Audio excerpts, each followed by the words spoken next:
hasrat o'zdaniki ixtiyorot qo'ldan kessa, bir olim zamoniki ilmidan zaif bo'lib o'ltirib qoladi, o'sha pilla mardum bor degar gunohga qarab kessa, Xudoga shukr bu o'yiga o'ltirib qoldi. Xudoga shukr buni qo'lidan zimomdorlik tushdi. Xudoga shukr buni qudrat siyosati qo'lidan ketdi. Ani endi avalam kolani chiqargiday bo'lsay, ko'pdan ko'p ma'zirat tilayman, endi sho'rtni ham chiqarib yuraman desa, bilingki bizlar zimomdorlik pilla bizga, siyosatmador pilla bizga, olimlik pilla bizga, shayxul hadis, shayxul Qur'on pilla bizga, mardumga yaxshilab dinni o'tkaza olmaymiz qalbiga.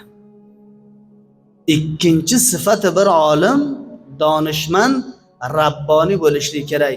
Rabboniy bo'lgan jamiani dardini ko'rgan pillasiga jami'a bilan qo'shilib yig'laydi. Jamiani qiyinchiligini ko'rgan pillasiga ko'zlaridan yosh keladi, aytadiki, bu jami'a ki meni o'yimdi. Bu jami'a emasdi, darvoqe bir to'tayik meni jigarimdi. Buni bilan qo'shilib yig'laydi. Jami'a xursandchilik kelaversa, amniyat va oromish jamiaga kelsa, iqtisodiy mushkuloti millatda hal bo'lsa, yaxshi kadrlar jamiadan chiqaversa, xushhol bo'ladi mardum bilan qo'shilib. Mana bu kishini banomi nima deydi? Murabbiy deydi. Murabbiy bor, mudarris bor, muballigh bor, mutafovut bu narsalar. Muballigh o'sha va'zi bayoniki bor, fikrasiga bor, millatga eshittiradi. Mudarris o'sha kishilarki bor, maktablarga, madrasalarga, dorilifozlarga, omuzishgohlarga dars aytadi borib. Ammo bir qishri degarki Allohning oldiga matlab asli bular muhimdi.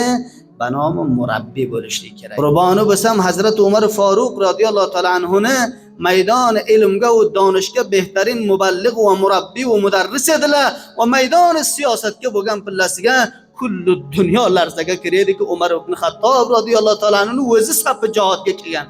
Va Xudo buni bilan kim muboriza va muqobala qila oladi? Bunday qilib mardumni yaxshilab dinga qalbiga dohil qilgan edi.